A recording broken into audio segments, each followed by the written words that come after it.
नमस्कार, बहुत बहुत स्वागत है आपका अनादि टीवी पर। मैं हूं आपके साथ पारुल। स्पॉटलाइट देख रहे हैं आप और आज चर्चा करेंगे चुनावी बिसात पर खैरात की बात। भारत में कोई भी चुनावी अनुष्ठान बिना असंभव और लोक लुभावने चुनावी वादों के बगैर संभव नहीं होता। यानी ये तो मान लीजिए आप असंभव से स्थिति लगने लगी है। सरकारी खजाने के हालातों से वाकिफ होने के बावजूद भी सियासी दल ऐसे चुनावी वादे करते हैं जैसे इनको कई बार पूरा जिनको किया नहीं जा सकता, और कई बार वादा पूरा करने के लिए राज्य को कर्ज के बोझ से लाद दिया जाता है। इस बार यूपी में साल 2027 के चुनाव से पहले अब सियासत की बिसात पर चुनावी वादों के जो चालें हैं वो चली जाने लगी हैं। सबसे पहला दांव सपा मुखिया अखिलेश यादव ने चला और कहा कि समाजवादी पार्टी की सरकार बनी 2027 में तो 300 यूनिट मुफ्त बिजली के अलावा महिलाओं को 40,000 रुपए वार्षिक दिए जाएंगे।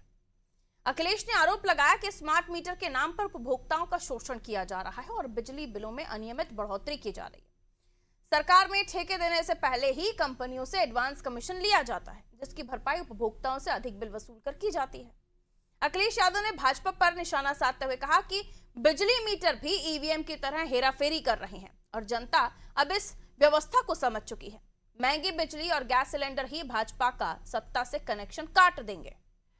आपको बता दें 300 यूनिट बिजली मुफ्त देने से सालाना 82,000 करोड़ का बोझ यूपी के खजाने पर पड़ेगा। यह यूपी के टॉप 10 विभागों के बजट से ज्यादा है। वहीं कम से कम 2 करोड़ महिलाओं को भी सालाना 40,000 रुपए दिया जाता है तो सालाना खर्च 80,000 करोड़ रुपए होगा। यानी इन दोनों वादों को पूरा करने के लिए अखिलेश यादव को यूपी के 9.12 लाख करोड़ रुपए, 9 लाख से ज्यादा है ये संख्या, 9 लाख करोड़ रुपए से ज्यादा के बजट को 18 से 20% हिस्सा इसका खर्च करना पड़ेगा, यानी जो ओवरऑल बजट है उसमें से। ऐसे में प्रदेश के विकास से लेकर शिक्षा, स्वास्थ्य जैसी तमाम जरूरतों के लिए पैसा कहां से आएगा? खैरातों के लिए किस मद में कटौती की जाएगी? और ये एक ही पार्टी की बात नहीं है, ऐसा आप तमाम स्टेट में देखिए तो कुछ ऐसे ही वादे किए जाते हैं। और चुनावी वादों की ये सियासत क्या आने वाले समय पर गुल खिलाएगी? इन्हीं सवालों के इर्द गिर्द आज हम चर्चा करने की कोशिश करेंगे। इस पर कुछ प्रतिक्रियाएं हैं, वो आप सुन लीजिए। देखिए, जनता ये तय कर चुकी है कि उत्तर प्रदेश में सत्ता परिवर्तन होने जा रहा है और सत्ता परिवर्तन जो होने जा रहा है वो जनता के द्वारा जनता के लिए होने जा रहा है और जनता ही करने जा रही है। लोकतंत्र में जनता जनार्दन होती है, उसी तरीके से हम जनता का फायदा करने का काम करते हैं। जनता के हित में अनेक कदम उठाए जाते हैं। तो समाजवादी पार्टी ने जनता के हित में सबसे पहले फैसला ये ले लिया है कि जैसे ही सरकार बनेगी वैसे ही 300 यूनिट फ्री बिजली दी जाएगी और महिलाओं को 40,000 रुपए सालाना समाजवादी पेंशन दी जाएगी, जिससे महिलाओं का सम्मान हो सके। समाजवादी पार्टी ने अच्छी सड़कें बनाई थी, अच्छा इंफ्रास्ट्रक्चर तैयार किया था, अच्छे रोजगार के क्षेत्र में कदम बनेंगे। समाजवादी पार्टी जनता के हित में लगातार काम करती आई है और अपना जो 5 साल का मॉडल था, जो विकास की गति 2017 के बाद से उत्तर प्रदेश में रुक गई है, उसको समाजवादी पार्टी 2027 में आके फिर नई ऊंचाइयों पर पहुंचाने का काम करेगी। छटपटाते हुए, तड़पते हुए, लड़ते हुए अखिलेश यादव जी, इच्छा तो बहुत है आपकी, लेकिन सबसे ज़्यादा अंधकार पूरे देश में अगर कहीं था तो वह उत्तर प्रदेश में था 2017 के पूर्व। पूरे लोगों ने देखा, बिहार भी हमसे ज़्यादा जगमगा रहा था और हम अंधेरे की गर्त, अंधेरे की चादर में डूबते जा रहे थे। जहाँ तक आपकी सफाई की बात है, वहाँ तो तब भी बिजली आ रही थी, क्योंकि वीआईपी कल्चर में बिजली आप मुफ्त दे रहे थे। ये जो आपकी सोच थी, उसी से बचने के लिए आपने जनता को ये झूठा वादा किया ताकि वो जो तोहमत आप पे लगी थी उसको आप धो सकें। सबसे ज़्यादा महिलाओं पे अत्याचार आपके पीरियड में हुए। मैं याद दिलाना चाहूँगा आपको 2016 का वह मंजर, जब किदवई नगर कानपुर में 3 बहनों ने खुदकुशी कर ली थी और समाजवादी पार्टी के कुछ लोग भी वहाँ देखने नहीं गए थे। बात यही थी कि समाजवादी गुंडों की प्रताड़ना से दुखी होकर के उन तीनों बहनों ने एक साथ आत्महत्या कर ली थी। ब्राह्मण परिवार था वो। कितनी चीज़ें आपको याद दिलाऊं, एक मसला हो तो मैं याद दिलाऊं, अगर आज भी उन आंकड़ों को आप देख लीजिए तो सबसे ज़्यादा बलात्कार के आंकड़े आपके राज्य में थे। तो लोक लुभावने वादे उत्तर प्रदेश में अब समाजवादी पार्टी की तरफ से किए जाने लगे हैं, यानी समझ लीजिए चुनावी तैयारियां शुरू हो गई हैं। सवाल यह भी है, जिस तरह के आरोप प्रत्यारोप लगाए जा रहे हैं, क्योंकि ईवीएम को स्मार्ट मीटर से जोड़ना और इतने बड़ी तादाद में 300 यूनिट माफ करना या फ्री देना, कोई छोटा आंकड़ा नहीं, आंकड़ा मैं पहले ही आपको बता चुकी हूँ, करोड़ों का भार पड़ेगा। शायद इस बात को ध्यान रखा होगा, मुझे लगता है अखिलेश जी ने। अब इससे क्या वो हासिल करने वाले हैं और इससे क्या नुकसान बीजेपी को होगा, ये से भी हम समझने की कोशिश करते हैं। मेहमान हमारे साथ जुड़ गए हैं, आपका परिचय करा देती हूँ। प्रमोद मिश्रा जी जुड़े हुए हैं भारतीय जनता पार्टी से, वेलकम सर। डॉक्टर पूजा मिश्रा जी जुड़ी हुई हैं समाजवादी पार्टी से, मैडम आपका भी स्वागत। डॉक्टर HN उपाध्याय जी जुड़े हुए हैं, कांग्रेस प्रवक्ता। आप उपाध्याय जी, आपका भी स्वागत करती हूँ। प्रमोद जी, आपसे ही शुरू करूंगी, क्योंकि अखिलेश जी अभी तक आप लोगों के हाथ में बाजी है, क्योंकि सरकार में आप हैं, जो कहते हैं वो करके दिखा देते हैं। लेकिन वो भी अब ऐलान कर रहे हैं और कह रहे हैं हमारी सरकार आई तो हम ऐसा ऐसा करेंगे, 300 यूनिट बिजली फ्री और उसके अलावा 40,000 रुपये सालाना महिलाओं को, पात्र महिलाओं को। अब अगर ऐसा होता है, क्योंकि एक तरफ तो कई सारे मुद्दे हैं, हिंदूवाद भी है, राष्ट्रवाद भी है, बेरोजगारी, महंगाई भी है, और पिछले बार जब संविधान वाला मुद्दा उठा था तो वो भी काम कर गया था, और इस बार ये मुद्दा उठा रहे हैं। शायद इनकी स्ट्रैटेजी में कुछ इन्होंने सोचा होगा, आपको परेशानी हो सकती है भारतीय जनता पार्टी को। प्रमोद जी। जी जी, नमस्ते पारुल जी। नमस्ते सर। बाकी दोनों प्रवक्ताओं को भी मेरा प्रणाम। ये जो अखिलेश जी ने घोषणा की है, कोई पहली बार तो सरकार बनाएंगे नहीं, पहले भी थे। क्या बढ़ोतरी थी, जब छोड़ के गए थे 17,000 के लगभग मेगावाट इंस्टॉल्ड कैपेसिटी थी, आज कितनी है? 30,000 के लगभग। सोलर पावर की कैपेसिटी क्या थी उत्तर प्रदेश की? 300, 350 से 400 मेगावाट। आज के दिन में क्या स्थिति है? 450 मेगावाट लग। चलिए, ये तो उत्पादन की बात है। जिनके राज्य में बिजली उपलब्ध ही नहीं होती थी और बिजली सिर्फ और सिर्फ 2 क्षेत्रों के लिए, सैफई के लिए उपलब्ध कराई जाती थी, वो कुछ भी घोषणा कर सकते हैं। और जब थे तो किसने मना किया था? जब भी आपने आंकड़े दिए कि 18 से 20% हिस्सा होगा बजट का, भाई ये कोई नई घोषणा नहीं है। यूपी के 2 लड़के जब निकले थे तो भी 7200 रुपए महिलाओं को देने की घोषणा की थी। क्या किसी ने सुना? नहीं सुना। विश्वसनीयता जब कटघरे में होती है, जब नेतृत्व जो कर रहा होता है, जो राजनीतिक दल, जब उसकी बातों पर भरोसा नहीं होता तो जनता आप कुछ भी अनाउंस करिए, जनता थोड़ी उसको हाथों हाथ लेगी। जनता तो ये देखती है कि डिलीवरी सिस्टम किसका स्ट्रांग है और किसने प्रभावी ढंग से जो कहा वो किया। उसके पास तो जीवंत उदाहरण है ना। ये वही लोग हैं ना जो विरोध करते हैं और कई बार तो नैरेटिव बताते हैं कि आप 5 किलो जो अनाज देते हैं वो क्यों देते हैं। उसका विरोध करने वाले आज कह रहे हैं 300 यूनिट बिजली फ्री देंगे। तो घोषणा करने के लिए तो अभी बहुत समय है, बहुत सी घोषणाएं होंगी, साइकिल भी बटेगी, लैपटॉप भी बटेगा, सब कुछ कहेंगे। क्या हुआ था उनका, क्या स्थिति थी उनकी, कितने बड़े घोटाले हुए उस सब में, वो तो सारे जनता ने देखा है ना। प्रत्यक्षम किम प्रमाणम। लोक लुभावने नारे तो बगल के बिहार प्रदेश में भी दिए थे और वहां पर भी अखिलेश जी गए थे प्रचार करने। अभी पिछले दिनों बंगाल का पहला फेज का चुनाव हुआ, वहां भी गए थे। कोई सुनने वाला नहीं है। ठीक है सर, लौट रही और कोई भरोसा भी नहीं करेगा। ठीक है पूजा जी, 2017 से पहले आप लोग उतना कुछ नहीं कर पाए, अब आप किस बिहाफ पर ये लोक लुभावने वादे कर रहे हैं? प्रमोद जी को आप सुन ही चुके हैं, जवाब दीजिए मैडम। आपको नमस्कार और साथी प्रवक्ताओं को भी नमस्कार। अभी जो भाजपा के प्रवक्ता जो है बड़ी बड़ी बातें कर रहे थे कि जनता के बीच में इन्होंने लोक लुभावने वादे दे दिए। 2017 से पहले क्या काम किए हुए थे? पारुल जी, 2017 में हम किस नारे पे फैसले चुनाव लड़े थे? हम इस नारे पे चुनाव लड़े थे कि काम करेंगे, काम के नाम पे वोट मांग रहे थे और भाजपा से भी जो है गुजारिश है कि काम के नाम पे वोट मांग दे तो ज्यादा बेहतर रहेगा। अभी इन्होंने बिजली की बात की।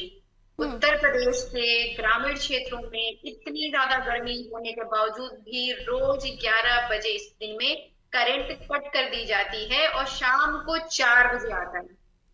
मतलब पूरे के पूरे दिन जो है किसान जो सुबह जाता है गेहूं की कटाई करके 10 बजे आता है, वो 11 बजे उसको बिजली नहीं मिलती, वो शाम को फिर कटाई करने जाएगा, पूरा दिन उसका जो है बिना बिजली के चलता चला जा रहा है। और ये कह रहे हैं कि जो है बिजली दे रखी हुई है।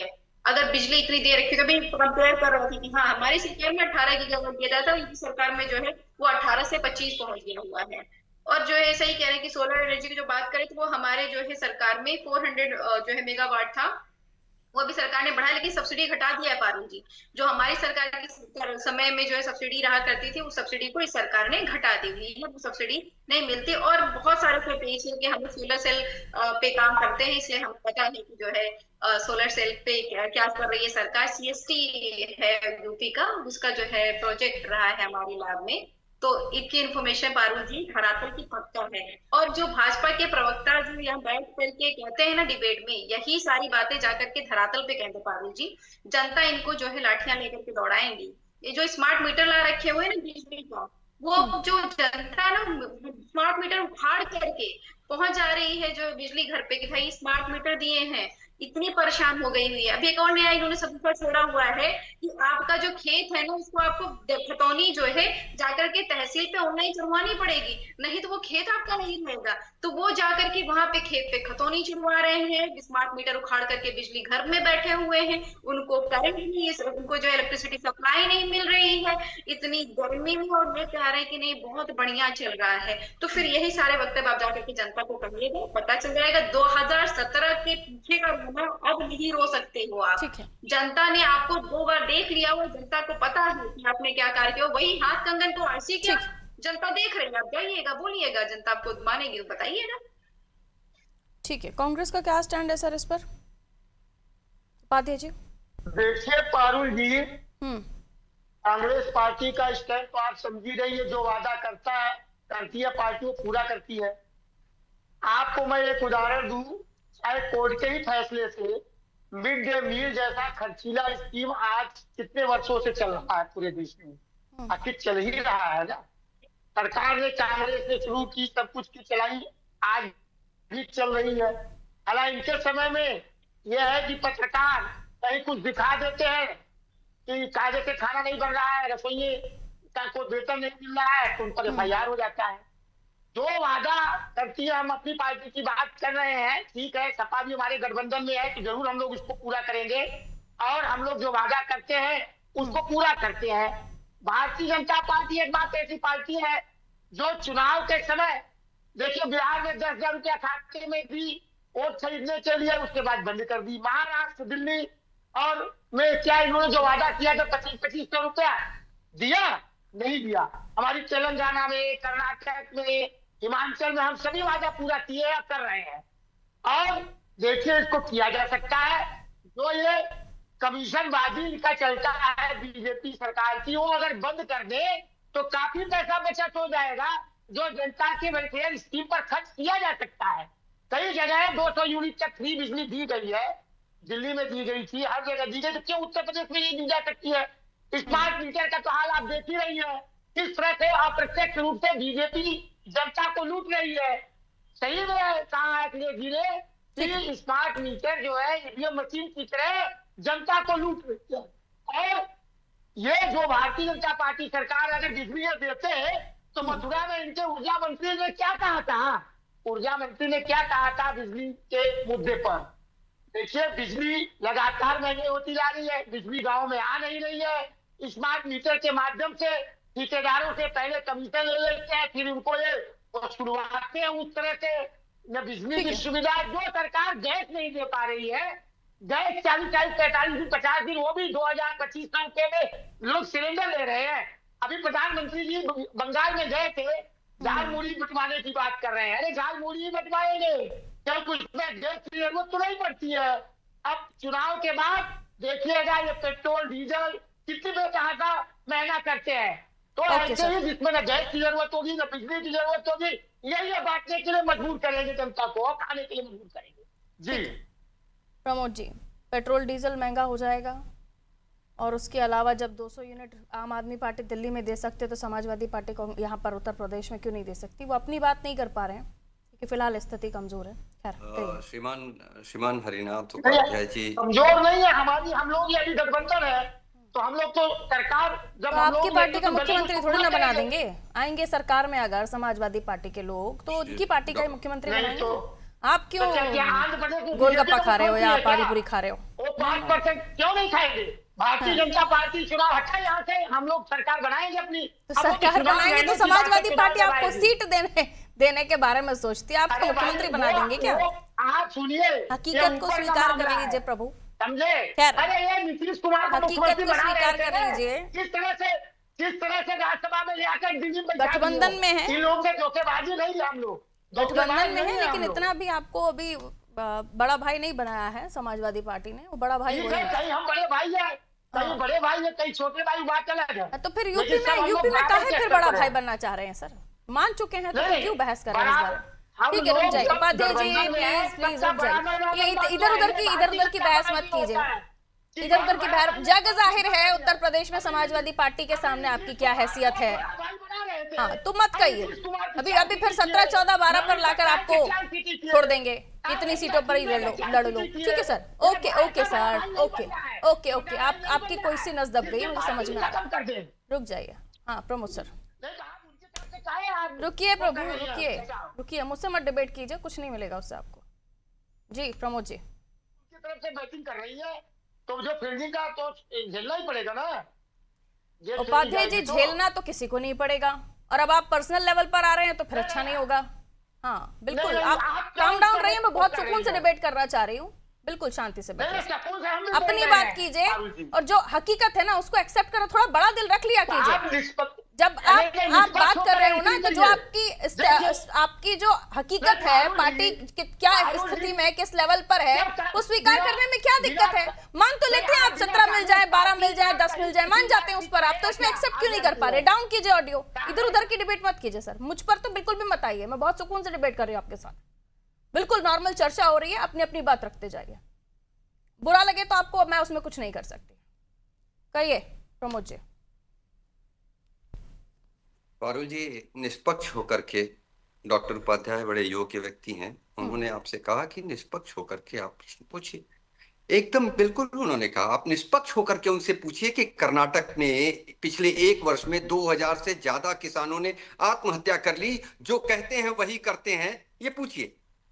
मैं चुनौती देता हूं, अभी इसी वक्त डॉक्टर उपाध्याय बिना नीचे देखे, बिना मोबाइल किए, जरा बता दें हिमाचल प्रदेश में किसकी सरकार है, मुख्यमंत्री का नाम बता दें पूरा, और क्या वादे किए थे, बताइए उपाध्याय जी। चुनौती है, इधर उधर मत देखिएगा। अरे अब हम कहीं नहीं देखते हैं कभी, अब हमसे आप परीक्षा ले रहे हैं, यदि सुखविंदर सिंह सुक्खू जी को हम बता दे रहे हैं मुख्यमंत्री है, उन्होंने जो वादा किया तो पूरा किया। अब सभी क्या किया था? पूछिएगा, 2000 रुपए महिलाओं को प्रतिमाह देना था, नहीं दिया। सब मिल रहा है, अगले वर्ष चुनाव होने वाले हैं, सरकार वापस करती है। आपने क्या किया हिमाचल में, मैं बताता हूँ। उपाध्याय जी अब मुझे बोलने दीजिए प्लीज। मैं सब देता हूँ। देखिए अब आपने हमारी परीक्षा ली, उसमें पास हुआ कि नहीं हुआ, हाँ, आप उसमें उत्तीर्ण हो गए। आपको पता है ना कर्नाटक में क्या हुआ? कर्नाटक में क्या हुआ? पिछले 1 वर्ष में 2000 किसानों ने आत्महत्या ही की है। ठीक है, हिमाचल में आपने एक काम जरूर किया है कि प्रियंका जी को जमीन का आवंटन किया और उनका मकान बना, जो कि हिमाचल की नीतियों के विरुद्ध है, तो ये करिए। दूसरी बात, अभी इन्होंने कहा पूजा जी, उन्होंने अपना, अरे उपाध्याय जी क्यों बीच में, आपके बीच में तो एक बार भी नहीं बोला मैंने, मेरा विनम्र आग्रह है। मत कहिए, बारी से बोल लीजिए। ठीक है, आप नोट करके रखिए उपाध्याय जी, आपके पास आऊंगी अरे तब आप भाई भी पानी बोलिएगा। पीजिए, गला फट जाएगा। उपाध्याय जी वरिष्ठ ओके, कंप्लीट कीजिए अपनी बात को प्रभु सर, प्लीज जल्दी। पूजा हमारी छोटी बहन है, पूजा जी के लिए ये सोचने का विषय है कि उपाध्याय जी ने ये कहा कि ये मेरा गठबंधन वाला दल है। अब ये सुनिश्चित करें कि समाजवादी पार्टी इनके साथ गठबंधन करेगी या ये इनके साथ गठबंधन करने के लिए तड़पेंगे, ये देखने वाला विषय होगा। अभी तो समाजवादी पार्टी ने पहले ही कह दिया कि भाई अकेला चलना पड़ा तो अकेला चल पड़ सकते हैं। ठीक है, तो ये अभी इनकी बात तो छोड़ ही देते हैं। इन्होंने क्या 1971 में ये कही जाने वाली प्रधानमंत्री की सबसे स्ट्रांग, और हम भी मानते हैं, गरीबी हटाओ का नारा दिया था। कांग्रेस जो कहती है वही करती है। गरीबी हटाओ का नारा दिया था 1971 में, गरीब आज भी वही है। एक परिवार सिर्फ राज सत्ता पर काबिज रहा और सिर्फ वही कार्य करता रहा। एक मिनट अब आते हैं फिर देखिए पूजा जी ने सवाल किया कि कई सारे ऐसे गांव हैं जहां पर आज भी बिजली नहीं पहुंची। पूजा जी की बात पे आते हैं। पूजा जी ने अपनी बात को रखते रखते बड़ी विनम्रता के साथ जनता को याद दिला दिया। इन्होंने एक सेंटेंस यूज किया, लाठियां लेकर के लोग दौड़ाएंगे। यही तो अराजक तत्वों का याद दिलाते हैं कि समाजवादी पार्टी के आने के बाद अराजकता का कैसा राज होता है। हम जो कहते हैं वो करते हैं। हमने सदन के पटल पर कहा कि मिट्टी में मिला देंगे, मिटा के रख दिया, और आपके विरोध के बावजूद मिटा करके रख दिया। 300 अब सर काउंटर पे थोड़ा सा आ जाऊं मैं। और आप 300-350 मेगावाट आप सोलर जनरेट करते थे, हम 4,500 मेगावाट पे खड़े हैं। नहीं तो बिजली क्यों नहीं पहुंच पा रही? महंगे बिल से जनता परेशान है। अरे भाई देखिए, इनके यहाँ के तो कोई प्रवक्ता करके आ जाते हैं कि सब्सिडी, और ये मैं बताता हूँ सब्सिडी क्या सोलर रेट हुआ करता था। पूजा जी ने अभी कहा उस समय बिजनेस में है ये। क्या सोलर की कीमत हुआ करती थी और आज के दिन में सोलर की क्या कीमत है? सोलर पावर की ठीक है, क्या इंस्टॉलेशन कॉस्ट आती है उस वक्त? भाई देखिए, पूरा का पूरा आप उस इक्वेशन को समझें। और मैं भी पावर सेक्टर में काम किया हुआ हूँ। आपके पास क्या, मैं आप सीधा पॉलिटिकल पॉइंट पूछ रही हूँ, आपके पास क्या स्ट्रेटेजी है? 300 यूनिट बिजली वो मुफ्त देने की बात कर रहे हैं, उसके अगेंस्ट क्या आपके पास? अभी तो हमने चुनावी समर में आने के लिए हमारी नीतियां तो स्पष्ट हैं, लोगों के सामने हैं भी, दिख भी रही हैं। हमारे सामने सिर्फ एक महंगी बिजली, हमारा सिर्फ एक उद्देश्य है, सत्ता सेवा का माध्यम है। और ये जनता हमारे ऊपर भरोसा करती है। जो भी उचित होगा जनता के लिए वही कार्य करेंगे, उसके हित में करेंगे। ठीक है पूजा जी। पारुल जी, अभी भाजपा के प्रवक्ता ने कहा कि जो है जनता लाठियां लेकर के दौड़ाएगी, क्या दर्शाता है कि अराजकता दर्शाता है। तो इनसे पूछिएगा कि अभी इनके जल शक्ति मिशन मंत्री गए हुए थे, 100 प्रधानों ने जल शक्ति मिशन के मंत्री को घेर लिया और पूछा कि जो है हमारे गांव में जो है पानी नहीं आ रही है, तो ये बताइए क्या वो अराजकता कर रहे थे? इनके खुद के विधायक ने इनकी मंत्री को उठा करके गाड़ी में भर लिया। क्यों भर लिया? पूछा कि हमारे यहाँ पे सड़कें नहीं बनी हुई है। तो ये क्या अराजकता हो रखी हुई है? जब आप जनता के लिए काम नहीं करेंगे और आप जाकर के करेंगे, भी इन्होंने कहा ना कि बिजली, मैं आपके चैनल पे बैठ कर की जो जनता सुन रही हूँ वो पूजा मिश्रा की तारीफ कर रही होगी कि मैं इस बात को उठा रही हूँ कि जनता स्मार्ट मीटर से परेशान है। जनता इस बात से परेशान है कि रोज दिन में 11 बजे अल्टरनेट क्या है आपके पास? स्मार्ट मीटर इसलिए लगाए गए थे कि जो बिजली की जो फालतू उपयोग हो रहा था, चोरी हो रही थी। ऑटो के मीटर से भी तेज भागता है ऑटो बिजली का। नहीं तो ये क्या कोई टेक्निकल ले जाकर चेक किया गया स्मार्ट मीटर को कि लोगों की बातें सुनकर आप ये बात कह रही हैं? ये झूठ का प्रोपेगेंडा लेकर इसके पीछे यही तो, इसी पर तो लोग सुनते नहीं है। क्या है, तर्क क्या है? यही लोग तो कह सुनते नहीं है। लोग तो बिल भी नहीं भर रहे थे ना, नुकसान हो रहा था ना, इसीलिए लोग इनकी बातों को नहीं सुनते हैं। कह रही हूं, तो भाजपा के प्रवक्ता बात कर रहे हैं, वही जाकर के जनता के बीच में कह दीजिएगा, मैं और कुछ नहीं कहूंगी। हम भी जनता के बीच में रहते हैं पूजा जी, हम जनता से कटे हुए नहीं है, हम जनता से कटे हुए नहीं है। बिल ऐसे अब 2-2 लगा दे, स्मार्ट मीटर लगाने के नाम पे कि जो है नहीं आपको वरना कोई भी सब्सिडी नहीं मिलेगी, कोई भी सरकारी योजनाओं का लाभ नहीं मिलेगा। एक और मीटर लटका दिया, करंट सप्लाई नहीं पहुंचा, उसके बाद बिल पहुंचा। जो ऐलान हुआ है उस ऐलान का कितना फायदा समाजवादी पार्टी को मिलता है? या फिर अगर हमारी जनता समझदार है तो कैलकुलेटर लेकर बैठ जाइए, क्योंकि इतना आसान नहीं है समाजवादी पार्टी का ऐलान करने के बाद उसको धरातल पर उतारना। कहाँ कटौती करेंगे, किस डिपार्टमेंट का बजट कम करेंगे, ये सब भी सोचकर आपको जनता के बीच लाना पड़ेगा कि इस डिपार्टमेंट को हम इतना देंगे और यहाँ से इतना कम कर देंगे।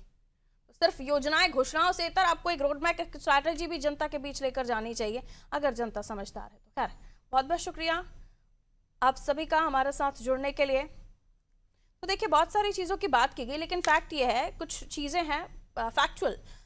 उत्तर प्रदेश में लगभग 3.30 करोड़ बिजली उपभोक्ताएं हैं। 300 यूनिट मुफ्त बिजली की बात की गई है। सरकार को सालाना करीब 20,000 से 25,000 करोड़ रुपए इस मामले में सब्सिडी देनी होगी बिजली विभाग के मामले में। और पावर कॉर्पोरेशन लिमिटेड यूपीपीसीएल, जहां पर पहले से ही कर्ज और लाइन लॉस से जो ये डिपार्टमेंट है वो जूझ रहा है, स्मार्ट मीटर इसी घाटे को कम करने के लिए लगाए गए थे। उसका अल्टरनेट शायद अभी किसी के पास नहीं है। रीडिंग और मानवीय हस्तक्षेप खत्म करने के लिए स्मार्ट मीटर की शुरुआत की गई थी। और इन सब का आंकड़ा जोड़िए तो पूरे उत्तर प्रदेश के बजट का 8 से 10% होता है जो इन योजनाओं में, अगर ये जो 40,000 रुपये महिलाओं को देने वाली बात है सालाना, और उसके अलावा जो 300 यूनिट फ्री बिजली देने की बात है, इसमें आ जाएगा। तो सवाल यह है कौन से डिपार्टमेंट का बजट कम होगा? और फिर जब जो ऐलान हो जाते हैं उसके बाद सरकारें इसे पूरा नहीं करती और करती भी हैं तो राज्य को घाटे में ला देती हैं। ये एक ही जगह की बात नहीं है, ऐसा कई जगहों पर हो रहा है।